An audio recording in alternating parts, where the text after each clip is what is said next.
Hello दोस्तों, आप सभी का एक नई वीडियो में स्वागत है। और दोस्तों, आज हम लोग एक इंटरेस्टिंग स्टोरी लिखने जा रहे हैं। तो आज का वीडियो काफी इंटरेस्टिंग और नॉलेजेबल है।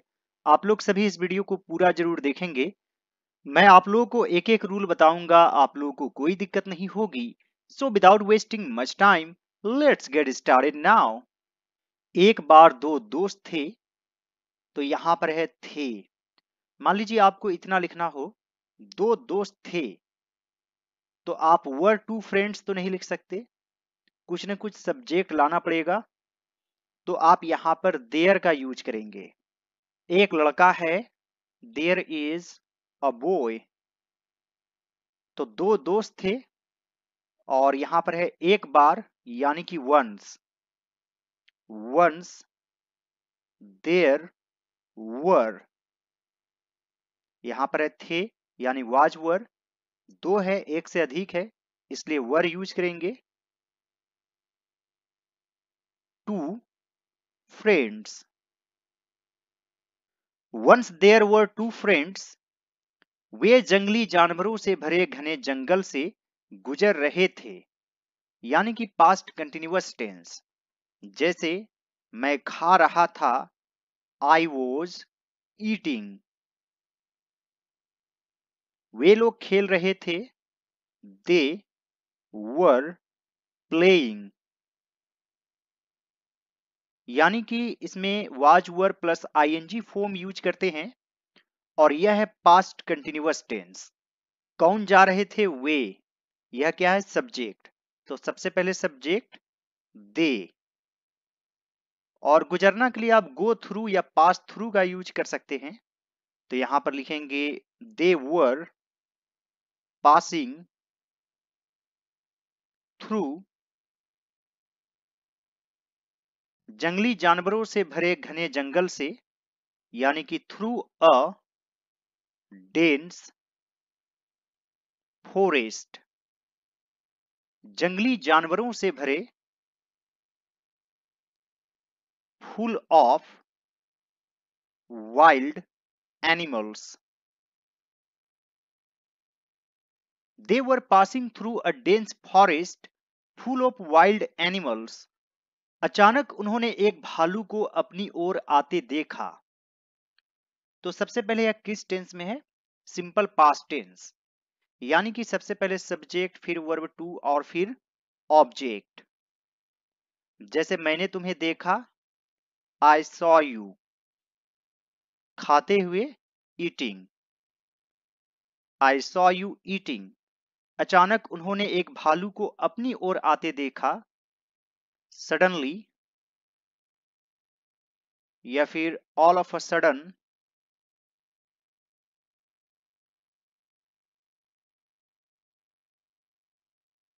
दे सॉ अ बेयर। इसे पढ़ते हैं बेयर, बियर नहीं। अपनी ओर आते,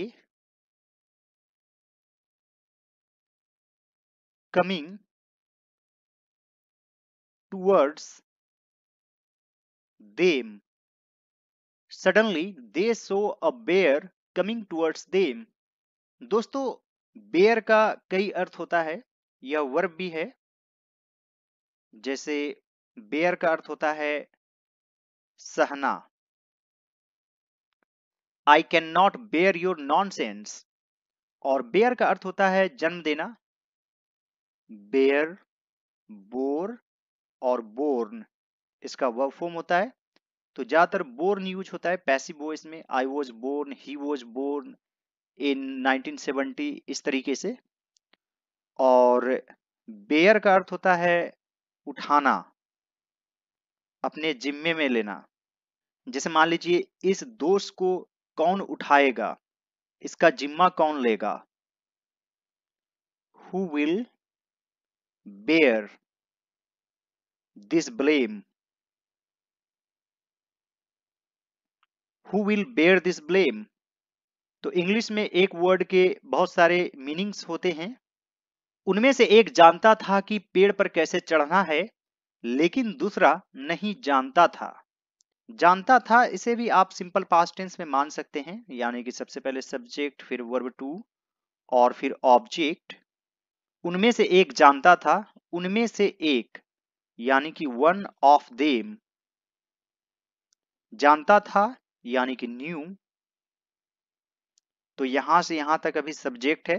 फिर वर्ब टू, कि पेड़ पर कैसे चढ़ना है, how to climb up a tree. लेकिन दूसरा नहीं जानता था, but the other did not. आप यहीं तक छोड़ भी सकते हैं और चाहें तो फिर यहां पर नो लिख सकते हैं।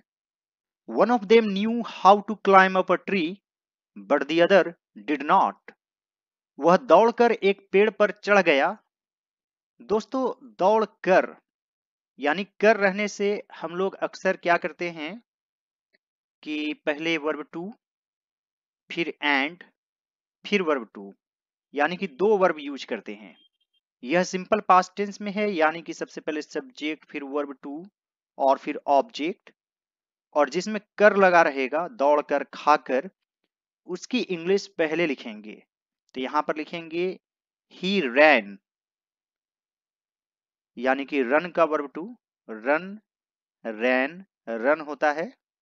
ही रैन एंड, फिर एक और वर्ब आएगा, चढ़ गया, climbed up the tree.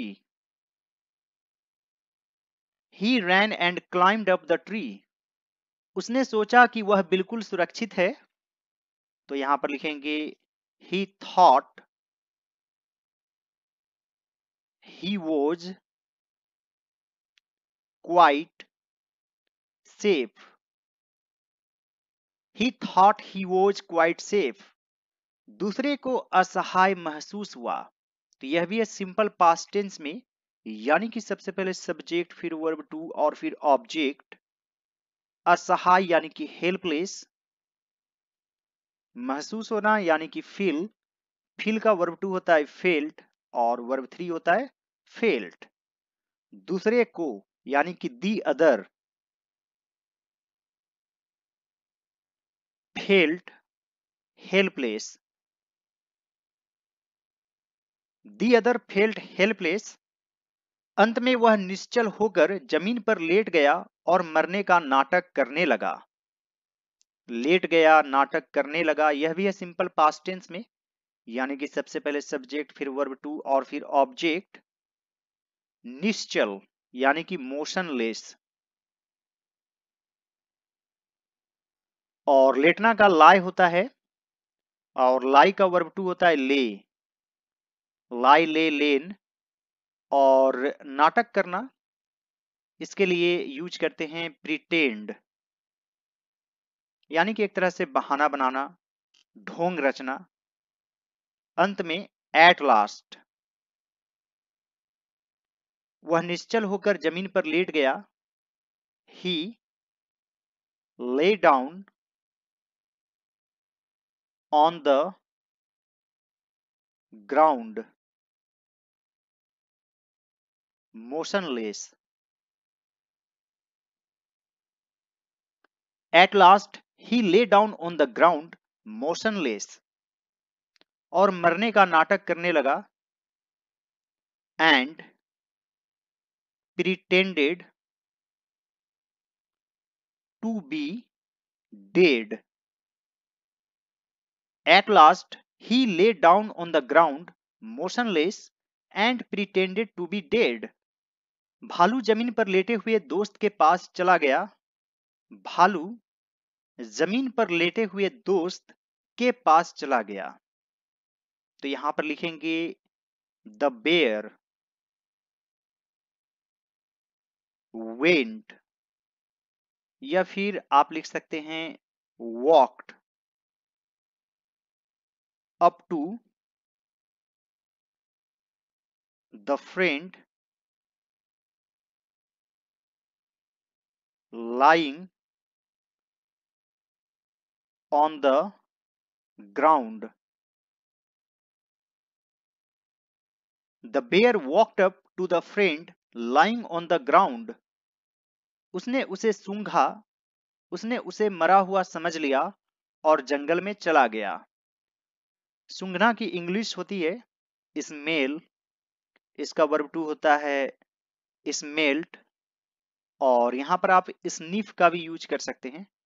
Sniff, इसका वर्ब टू हो जाएगा स्निफ्ड, और इसके बाद हमेशा एट का यूज करते हैं, स्निफ एट।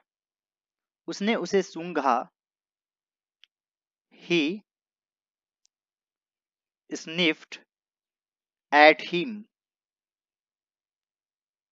उसने उसे मरा हुआ समझ लिया, जैसे दोस्तों मैंने रस्सी को सांप समझ लिया, I took the rope for a snake.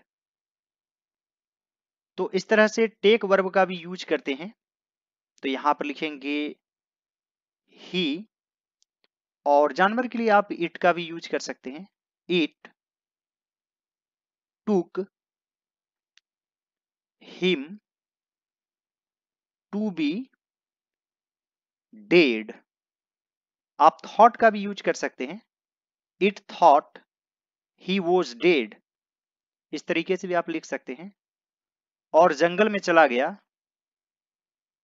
And went off into the woods. Woods का अर्थ भी जंगल होता है। यदि एस नहीं लगाते हैं, वुड बोलते हैं, तो लकड़ी, और वुड्स यानी कि जंगल। आप यहां पर फॉरेस्ट का भी यूज कर सकते हैं। He sniffed at him, it took him to be dead and went off into the woods. पेड़ पर बैठा दोस्त नीचे उतर आया और दूसरे से कहा, उठो भालू चला गया है। तो यह भी सिंपल पास्ट टेंस में यहां पर है नीचे उतर आया, यानी कि सबसे पहले सब्जेक्ट, फिर वर्ब टू, और फिर ऑब्जेक्ट। कौन नीचे उतर आया? पेड़ पर बैठा दोस्त। ये क्या है? सब्जेक्ट। तो सबसे पहले सब्जेक्ट, तो यहां पर लिखेंगे the friend on the tree. आप चाहें तो सीटिंग का भी यूज कर सकते हैं। The friend sitting on the tree, नीचे उतर आया, क्लाइम डाउन। आप चाहें तो गॉट डाउन या फिर केम डाउन का भी यूज कर सकते हैं। और दूसरे से कहा, and said to the other, उठो भालू चला गया है। गेट अप,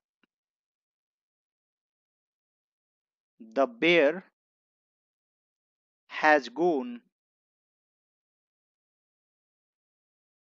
यह प्रेजेंट परफेक्ट टेंस में है, यानी कि हैज है प्लस वर्ब थ्री।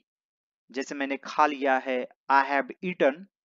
भालू चला गया है, द बेयर हैज गोन। यहां पर भालू सिंगुलर नंबर में है, इसलिए हैज यूज करेंगे।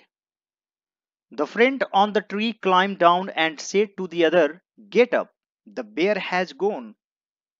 उसने अपने दोस्त से पूछा कि भालू ने उसके कान में क्या कहा था।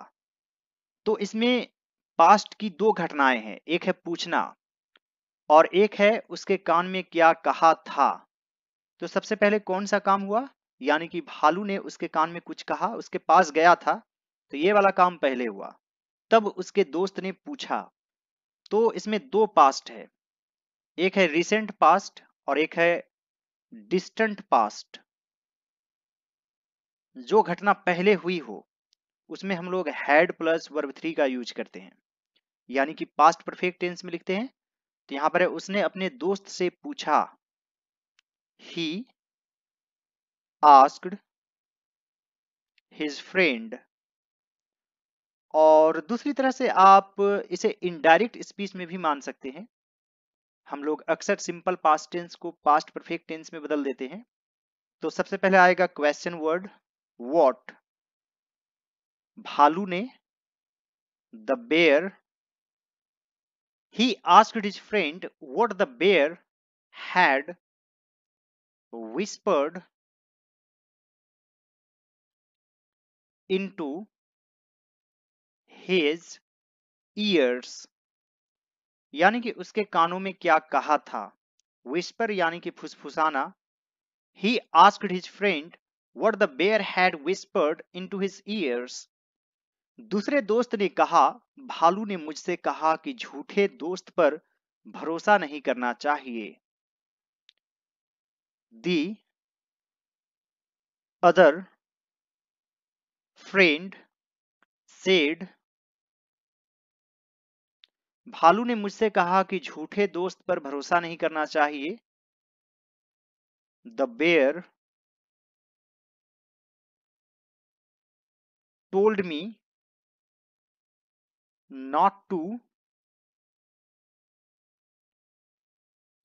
Trust a false friend. The other friend said, the bear told me not to trust a false friend. I hope friends आज का वीडियो आप लोगों को अच्छा लगा होगा। यदि यह मेरा एफर्ट आप लोगों को अच्छा लगे तो इस वीडियो को लाइक कर दीजिएगा। मेरे चैनल पर नए हैं तो जरूर सब्सक्राइब कर लीजिए और आप चाहें तो कुछ रुपयों की सुपर थैंक्स भी कर सकते हैं। मेरे चैनल पर जितने भी वीडियोज हैं सभी वीडियोज को जरूर देखें।